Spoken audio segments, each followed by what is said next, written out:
Hello, this is Alvaro from Homeschooling Global Summit, and I am here today with Aukeem Ballard. Welcome, Aukeem.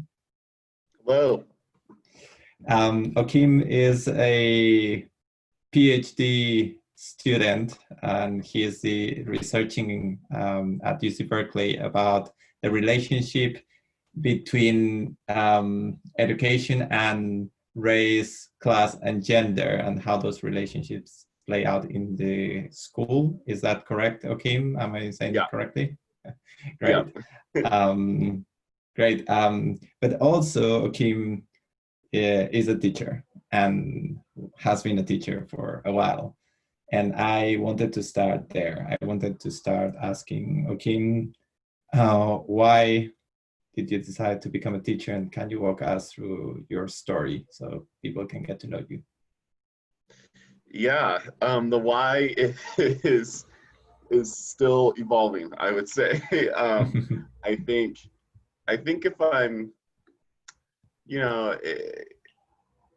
I studied rhetoric and media studies at Lewis and Clark College, and so in that degree, you learn a lot about not just communication, but you're also learning about kind of social theory, social structures. And I think part of that was understanding, trying to keep investigating and understand what is at the root of some of the stuff going on. And if for me, I tend to think about like solutions. And so if we're gonna think about solutions, you got to think about like, how do I understand the base of the problem, the base of the issues in our society? And particularly for me at that time, I was interested in how do we understand the root of social injustice. And as I learned about that, I was also already involved in youth programs. And so I actually thought about going into law originally. And, through doing that, I had a number of opportunities. I did an internship in a legal aid firm. I had also studied abroad and saw how I was early on interested in education, and before I did the legal aid internship, I studied abroad, and in both the study abroad programs, the kind of pilot field research I was doing was around the broad field of education. So in India, I looked at how a university teaches justice through their practices, and then in Australia, I was looking at how the public memory of racial and indigenous history is formed and shaped. And then somewhere along the way, I came to the realization that what's going on for a lot of these folks is a lot of folks, parents and citizens, want to live their best life. And it's not just that there are laws or policies that are constraining that best life, but I saw that they had not been given the opportunity to equip themselves with the skills and content needed to navigate complicated systems of injustice. And so I began to really think concretely about what does it mean to be involved in education? What is education? And for me, I really saw and still do see education as the great space to provide people with the opportunities to avail themselves of skills and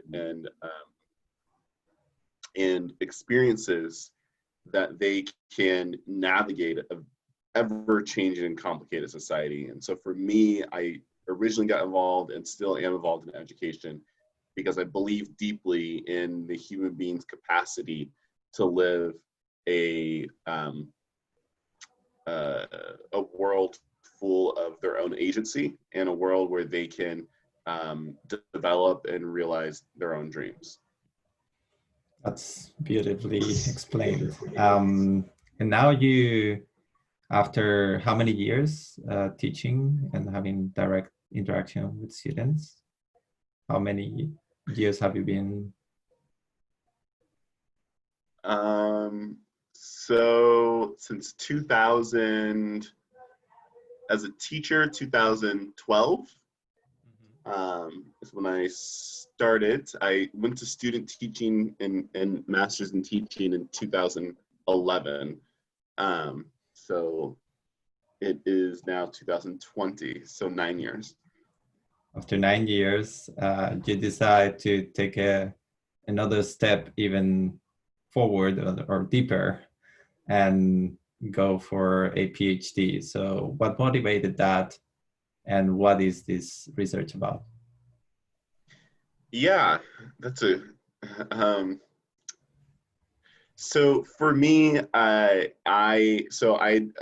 was a teacher, and as a teacher, in the schools I was in. So I was in the U.S. We have both what people call traditional public schools, which are ran by districts, and then we also have public charter schools, which are normally ran by charter management organizations or single entity charter schools. And I have experience teaching in both. In both of those, I was on committees ranging from, racial equity committees to programming committees to, at one point I was on a committee to help reorganize and revise the school's programming to help create more equitable outcomes for students.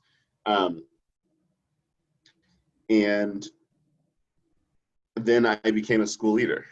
And I think in all of those experiences, I started to see a persistent question within myself. And so it was a question that I saw in the hallways when I would sit with students who had been kicked out of classes and they didn't know why.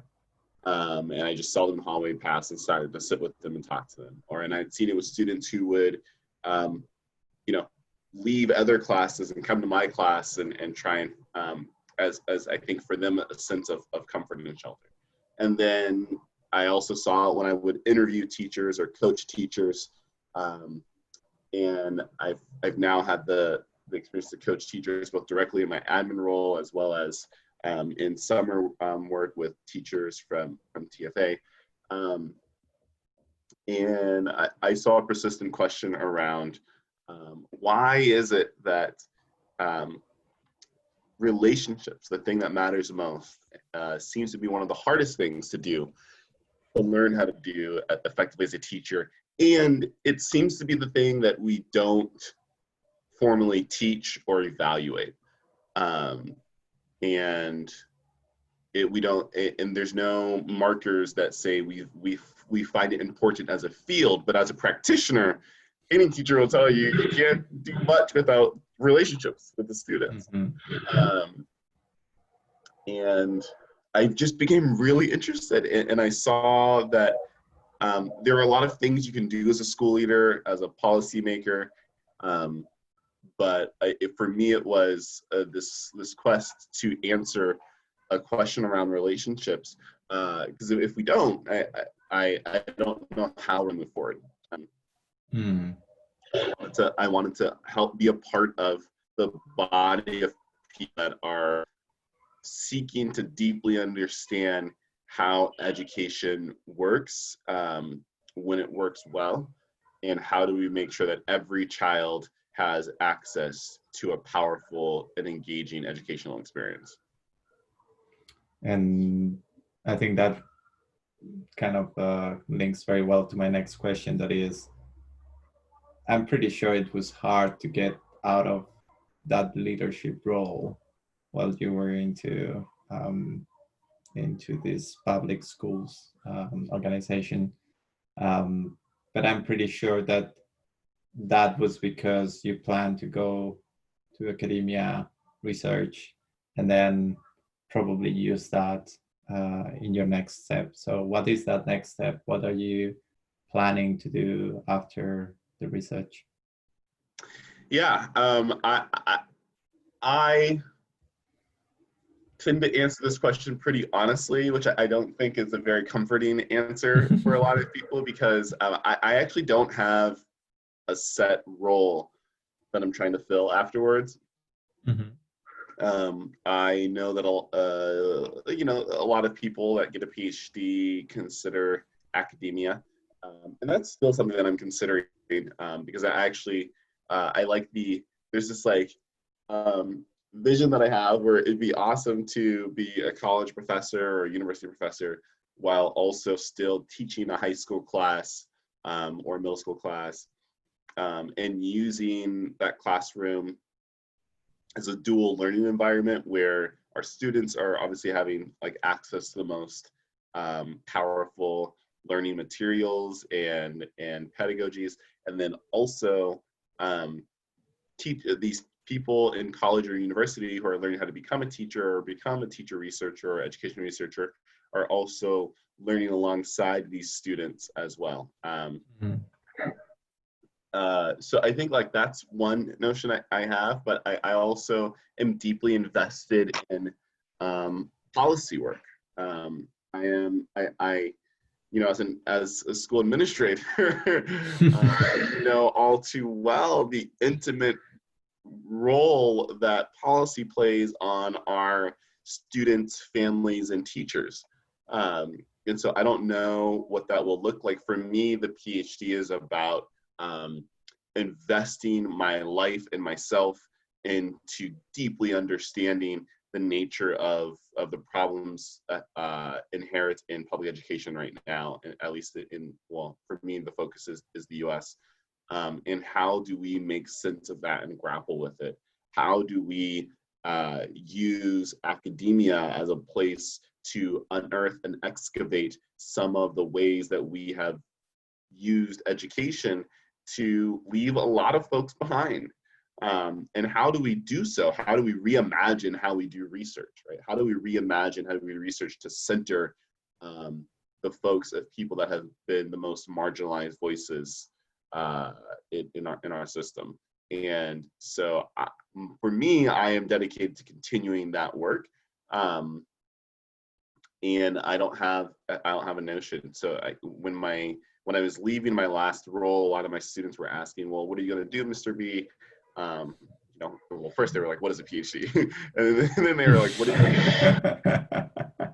Like, so you're going to what, become a college professor? I was like, it's on the table. I think, if I'm fortunate enough to get a role, and it's not the thing that it's not the thing that I'm narrowly focused on. What I am very focused on is the research and the mission to help figure out one piece of what will enable all students to have a powerful education and enable all teachers to have a powerful experience in their career.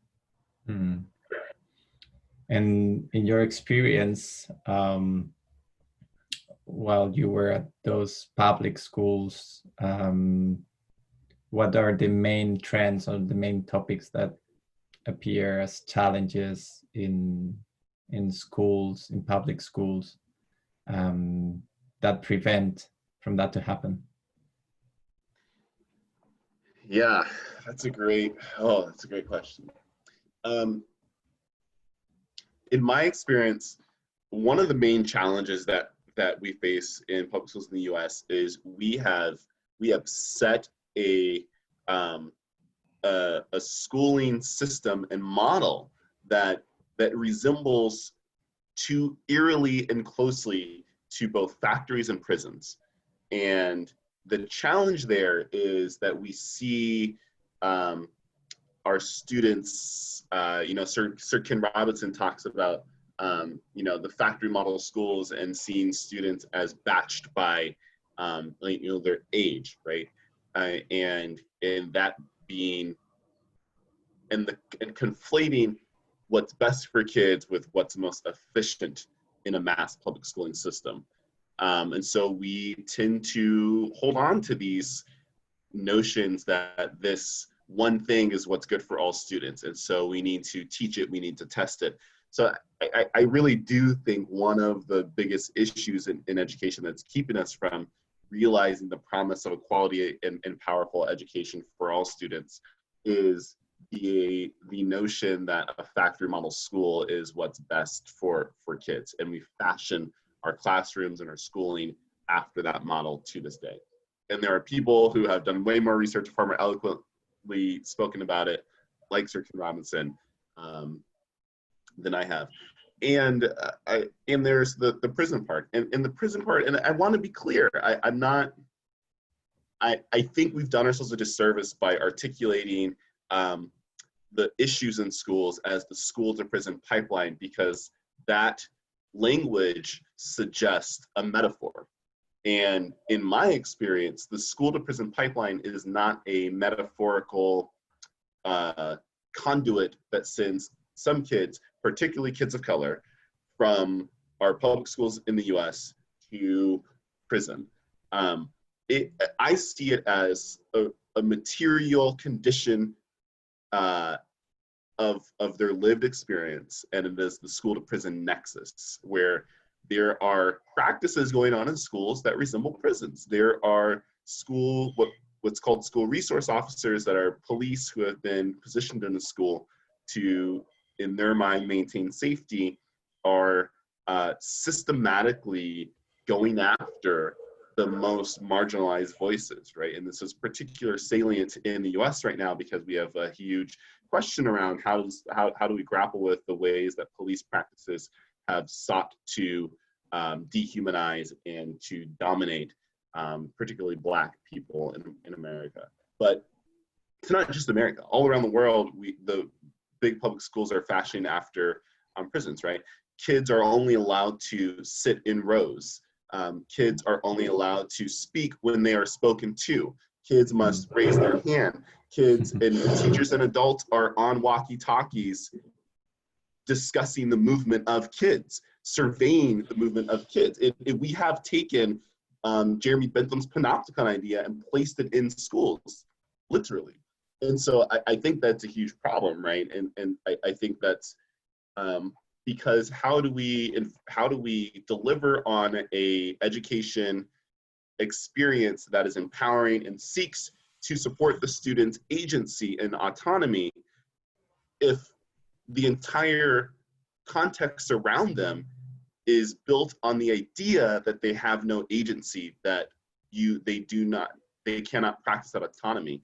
For me in particular, looking at relationships, it is baffling to me that we think that we're going to be able to usher in an era. I think right now Big on Education talks about social emotional learning, that we have to first understand that you cannot usher in personalized learning, social emotional learning, if all of the practices and the apparatus of the education model that these kids are going through are lacking a place for students and teachers, for that matter, to practice those things, right? Yeah. How do we expect kids to practice great relationships if we don't provide them the space to do so?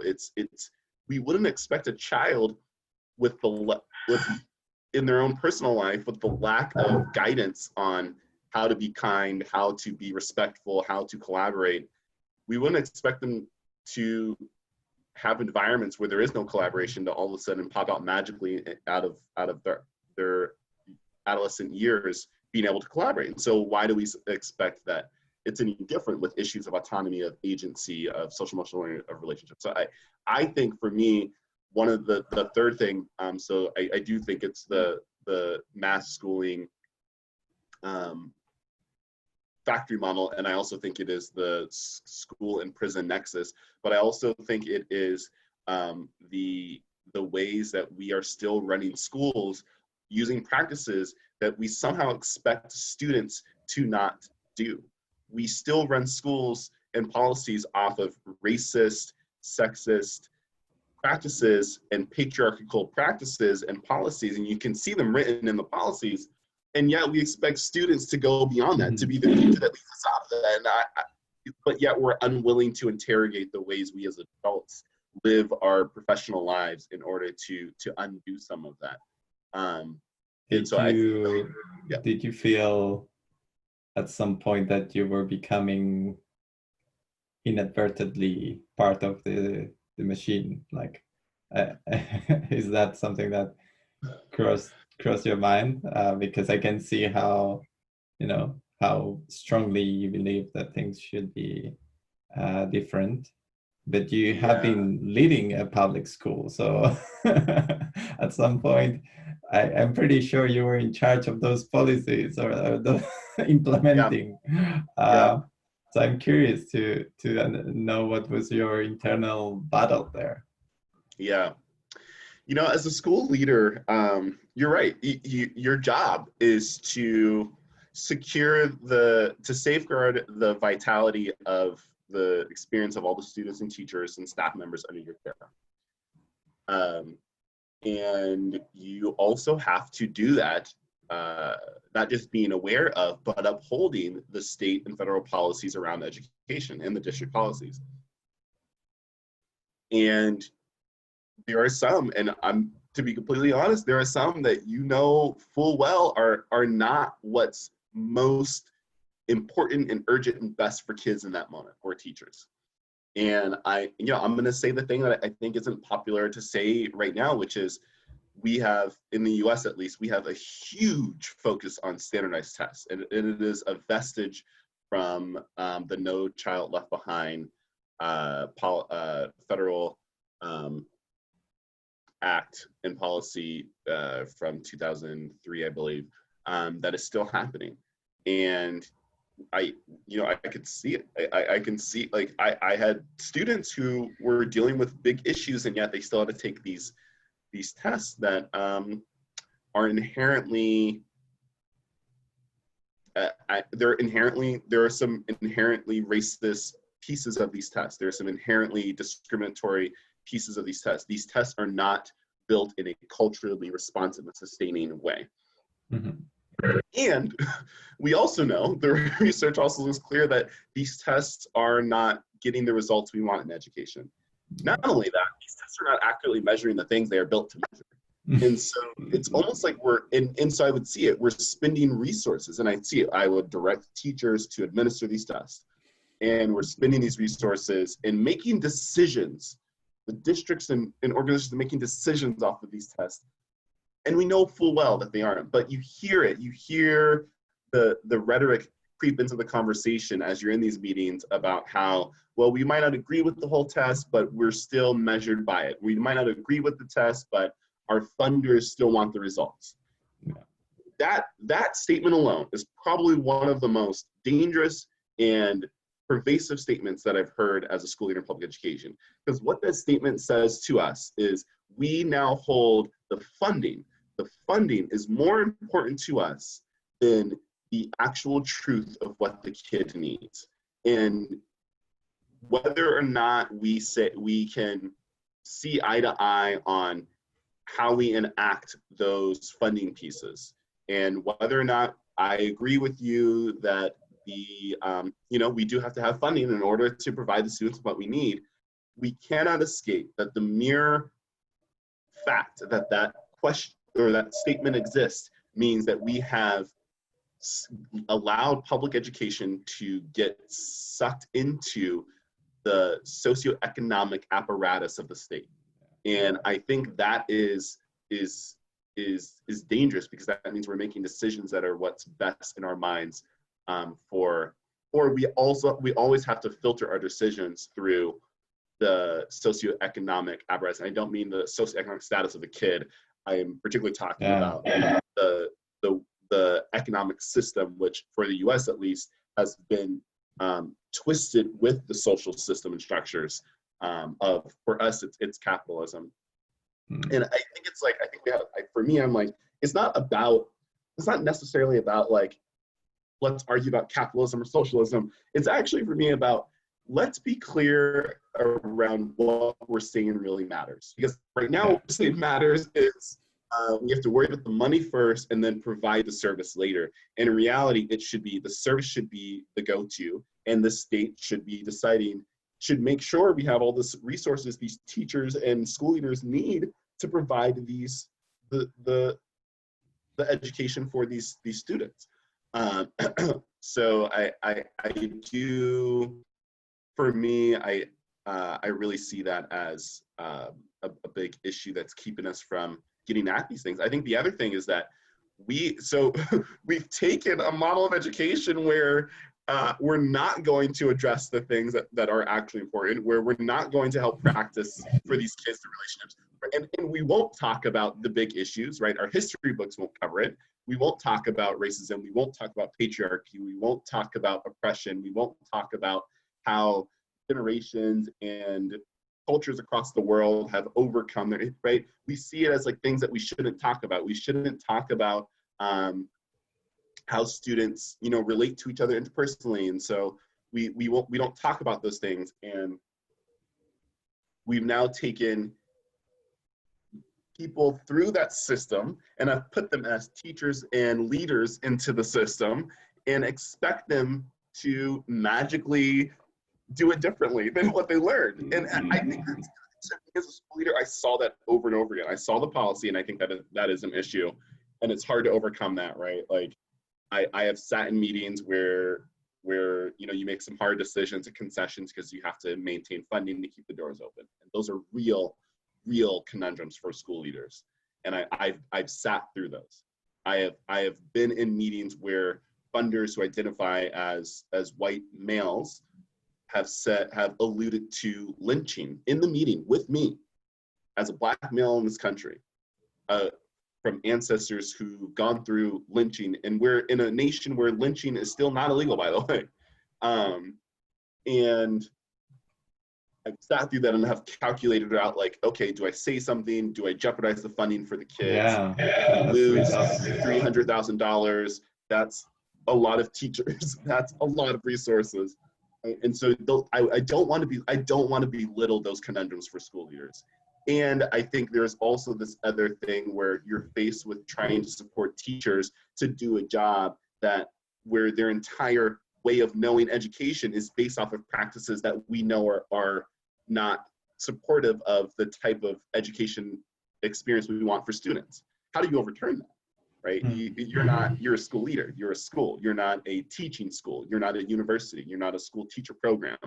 And yet you have to find ways as best you can to support the teachers. And let me be clear that I have worked with teachers who are incredibly talented, who are incredibly driven, who want to do this work and can admit to themselves, they say, like, Aukeem, I recognize that I need to work on my emotional intelligence before I can guide students through how to hone their emotional intelligence. Yeah. And it's not their fault as an individual. It's just a product of a system trying to catch up to its own ambitions. Well, that had to be tough. And yeah, I can imagine you sitting in many situations where you're kind of in between what you believe should be done and the responsibility that you have with a lot of people that rely on what you do in those situations, right? And I think that's where probably many times things get stuck. It's that those pressures that go in different direction, which COVID, that is the next thing that I'm going to add into the cocktail now, has somehow exploded, because now now we have I don't know how many million students that cannot go to school. And I don't know, how do you see that schools have reacted to that, according to what you have seen in your radar, that I'm pretty sure is pretty accurate due to your expertise? And what opportunities do you see that this challenge and this awful, situation that has had a lot of, consequences for many people that are really tough. But I think we all know all that. And what I would like to focus on is, where do you see that this could bring something positive to public school system? Yeah. So I was actually this past semester, I was conducting some pilot projects of field research. And so I was conducting some field observations the day into the school I was at. I was doing this research at one of the days I was there. They were scrambling because they were getting ready to announce that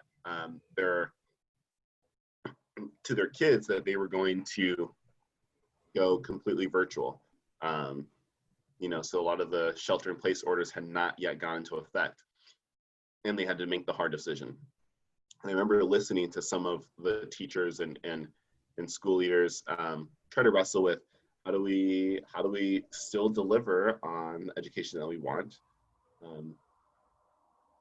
while taking into account that you know, we're not going to be able to be in person with students. And so much of our work as teachers in public schools, I think, yes, like you were talking about earlier, the mass schooling and the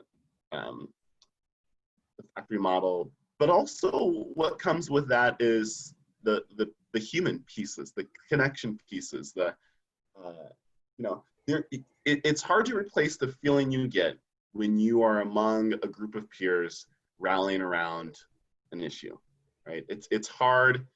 There's a reason why the images of people who have bound together for unity, holding hands in a march or a protest, or arms around shoulders in a memorial for someone that has recently passed, or you know, working together to achieve a great thing as a team and celebrating. All these these images, there's a reason why we get something from that. There's a humanness to it all that you can't replace. And so I think when we as teachers think about, okay, how do we infuse that into the work we do virtually, that becomes a big question. I think I saw that question very real for schools, particularly when we're moving to shelter-in-place orders. I think one of the biggest challenges, and so I also worked it into the research. I decided to add an additional research question to cover that. And one of the biggest challenges that I saw in my pilot study is how is doing some of the relational work that teachers knew how to do in person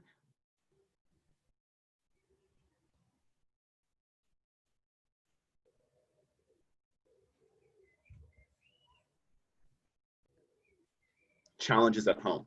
And when I say facing challenges, I want to be very clear.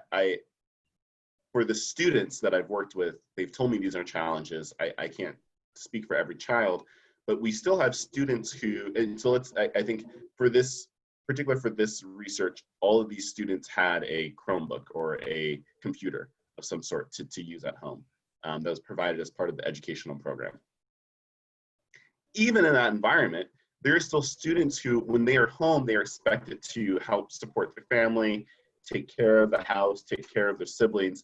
And to me, I don't see that as a bad thing. I think there are so many wonderful cultures across the world who are communal, familial rearing or child rearing cultures where they do it communally, where it's like you have your aunties and your uncles who are just as much a part of your life as your biological parents and your siblings and your cousins, and they're all raised, right? And so those practices still exist, and so we know those are part of cultures, and those are also part of some of our people's lived realities across countries where parents have to work. There are still essential workers in shelter-in-place orders, and they need to go to work, and things still need to happen at the home. And so one of the things I saw students struggling with is how do I do that and honor that part of my life while also trying to be a student. And so when I sat on some of these online class sessions, I would see students, you know, having to pause to go take care of their little sibling, or not being able to find a place where they can concentrate because there's stuff going around because they live in small quarters with a lot of people. And I think we have to face that reality. I think that is a challenge for our teachers. It's like, how do I support my student? How do I make sure I am real about the fact that yes, you have something on. No, you shouldn't apologize for your baby sibling or your toddler sibling crying in the background, because that's not your fault. You shouldn't have to apologize for that. That's just your reality right now. And how do I make sure I do my job to support you and make these gains on the skills that you need, that we know you need in order to continue to progress as a student. So I think that's a challenge. And I think one of the other challenges that we face is, you know, how do we, I think what's termed as the soft skills, you know, how do we advance those soft skills through a virtual setting, right? How do we advance collaboration through a virtual setting? And I think a lot of people will respond with saying, well, you know, we have Zoom, we have Google Video, we have like messaging apps, we have all of these like interactive platforms, which I think are great, actually. And let's be clear, our society, our global society has yet to get to a point where the goal is to have everyone work asynchronously and have everyone work virtually. We still will need to collaborate. What happens when a group of diverse people get into a room and need to understand the emotions and understand the kind of the air, the feeling in the room, and navigate it appropriately and judiciously towards their goals, as well as towards being respectful to all the other people? Well, it's hard to practice that over time if you don't practice it over time. And so one of the things I think we also face with online learning is, how do we do the soft skills in a way that is being responsive to the moment of virtual learning and of shelter in place and distance learning, and also being mindful of the future where students will continue to work together in person and continue to need to problem solve in person. And I think we'll have to be very creative with how we use technology to do that. Have you seen any school or initiative that surprised you positively on how they have reacted to this situation, or doesn't come to mind? Yeah, so I have, you know, I've gotten the chance to sit with teachers, and I didn't check with them if I could say their name, so I won't say their name here. But I'm sure it's all positive, so I'm sure they'd be kind of it. But I was sitting in I was asked to come talk to a 6th grade classroom the other week, and I saw a teacher who had connected with someone who had started like a tech platform, a tech like reading platform, I think, and worked with them to build these like electronic bots, I think, and the kids were going around their neighborhood finding these robots and like coming back to class and talking about it. And I'm not 100% sure how it works, but it seemed to be, there's this thing called geocaching. I don't know if you've heard of it. And so it seemed to be, it's like, you get like a device where you can use geolocation services, and you go and find kind of like this treasure box that just has like some things in it, and there's clues along the way. So it seemed to be a similar thing, but they had made it so it was collaborative and integrative, so students had to talk to each other and share experiences. And what was awesome was, as the teacher's talking about it, I actually you can see the chat panel of the students chatting. So there's like 25 kids in this class and chatting, and it was clear building relationships off of their experiences with finding these bots. And I was like, this is awesome. Yeah. So that was so cool. And obviously, like, they're not in person, but they're still continuing to build that relationship in a way. I sat in another classroom where, you know, a teacher had, I was doing a field observation, so I didn't ask questions in the moment because I didn't want to disrupt the learning environment, but I had to ask a lot of questions to figure out how this worked.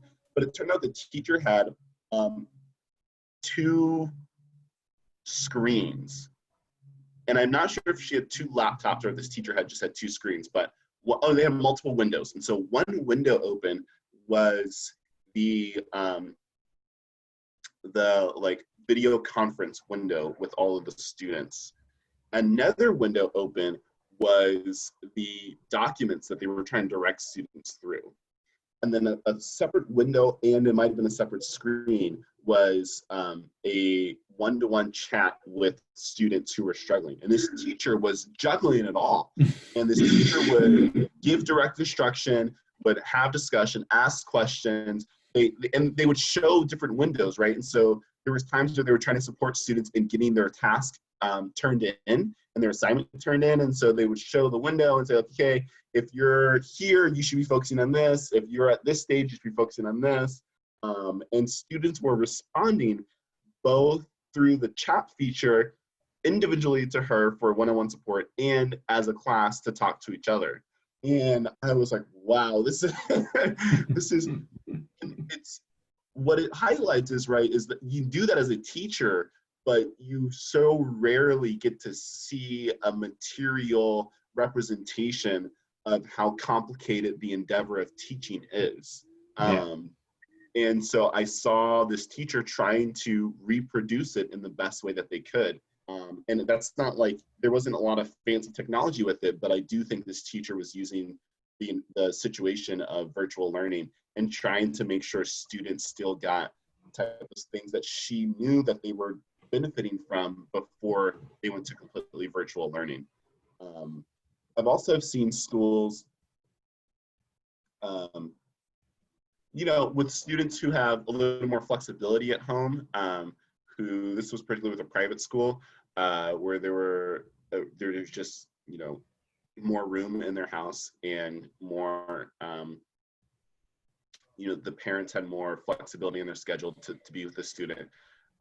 Instead of playing their piece in an orchestra, so this child was learning the violin in an orchestra, instead of playing and practicing the entire time with the group, the orchestra group, they were given recordings for the parents to listen to, and then the parents would listen, and then they would listen to the child play, and then give feedback to the child on an online document, and then the teacher would view that, and the class would talk about it together, and they would talk about what growth areas they all had in order for them to achieve their maximum performance as a group. And then of course there was like synchronous practices and performances where they would all practice as a group, and I think wow, those are great. And so it's these types of things where we're under. And then there's also another organization that I work with called Dream Volunteers, where they're doing summer programming. And so, right, all of a sudden they a lot of their work in the summer was working with students from the US and partnering them with their chapters around the world. And so they have different chapters in multiple countries, and partnering with those students. So like one of them is in Jaipur, India, and partnering with those students and, you know, doing social justice service work in Jaipur in the summer, right? But, you know, in this shelter-in-place world, you can't travel in the summer on a plane. And so it's not prudent, I would say, given the direction from the CDC and the WHO.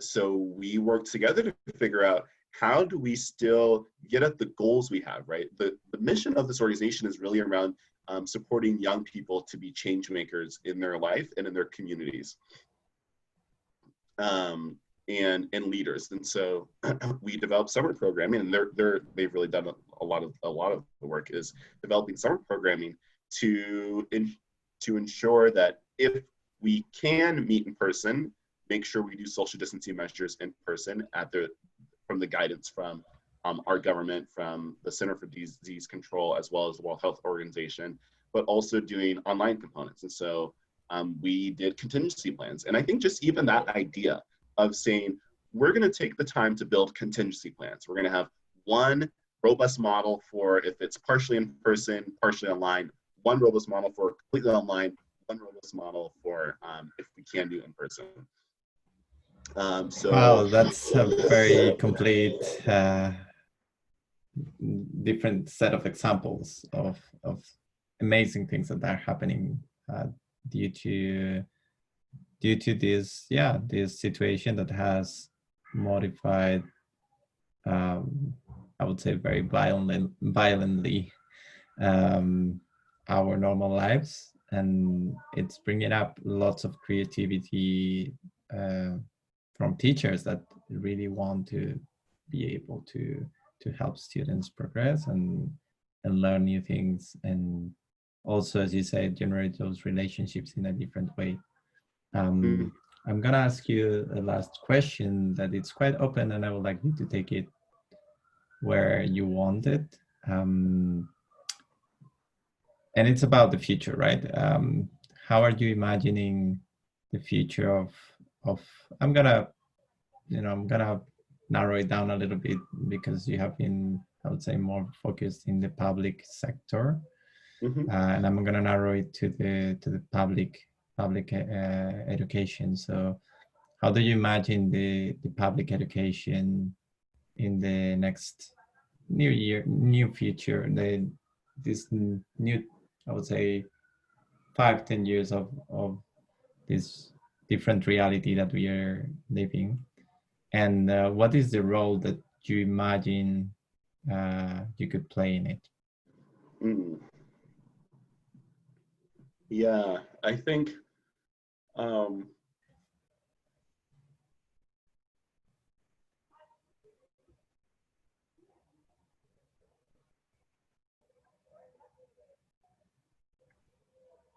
I think we're at such a peculiar time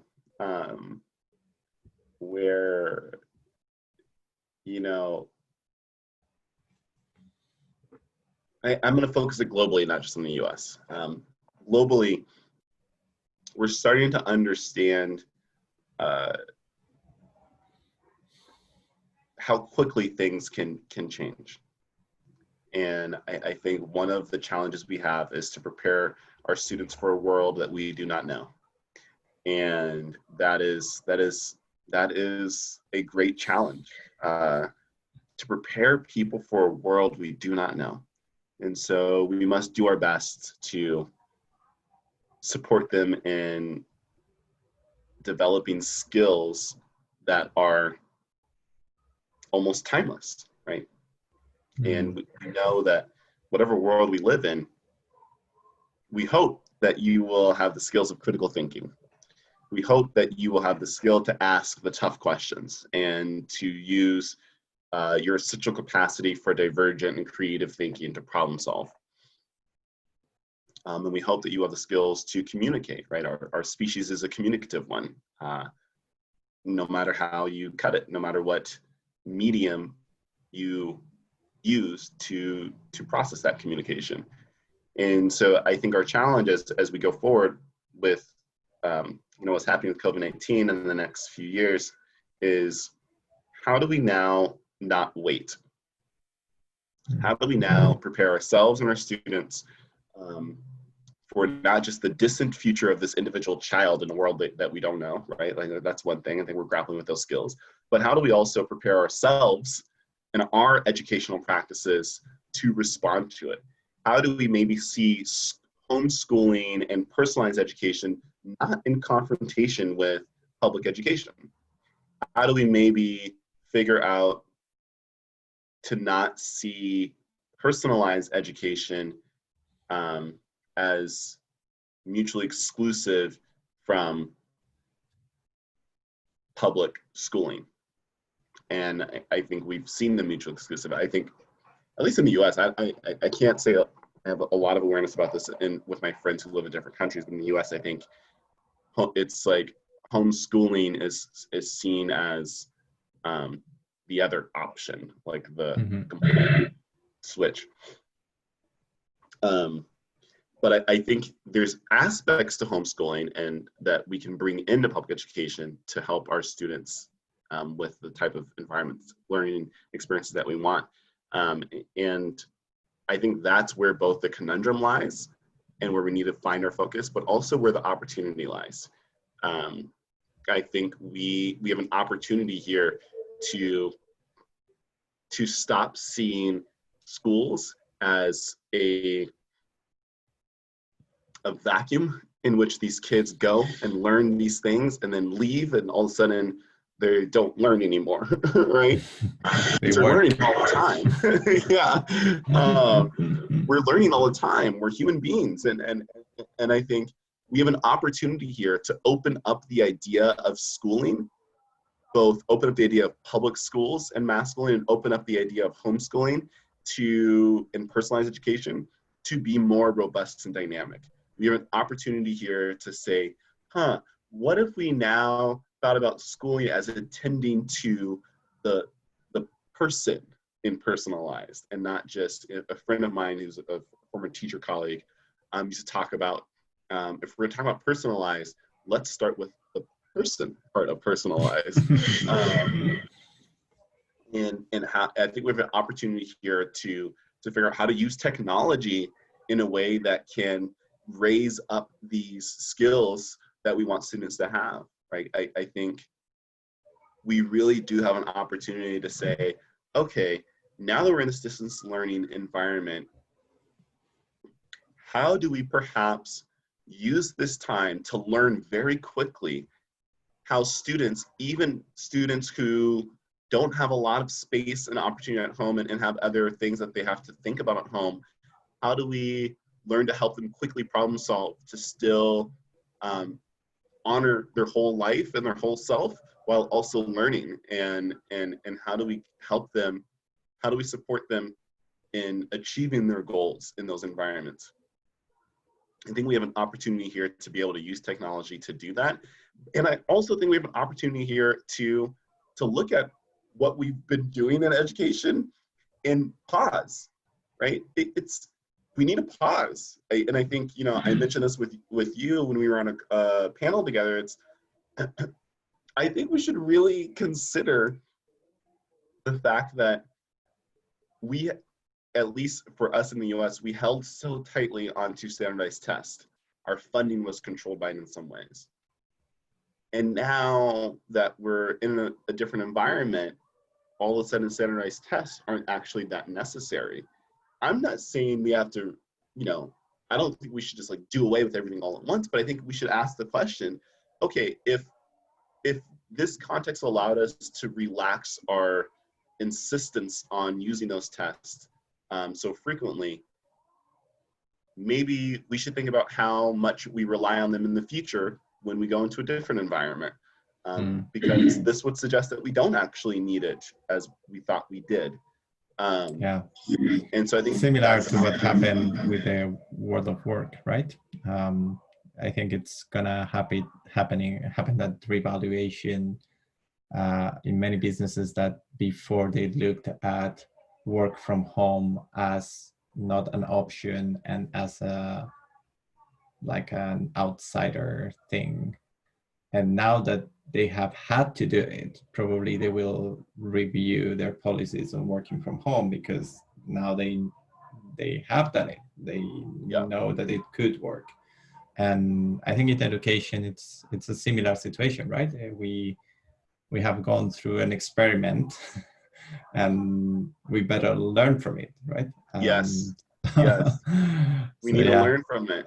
And I think we need to also be mindful of the things that will be easy for us to say, like, oh, we don't have to worry about that, right? Because when you move into that work environment, in our minds, it's like, oh, we don't need to focus on issues of diversity and inclusion because people are working from home. Like, it's not an issue because they're not interacting.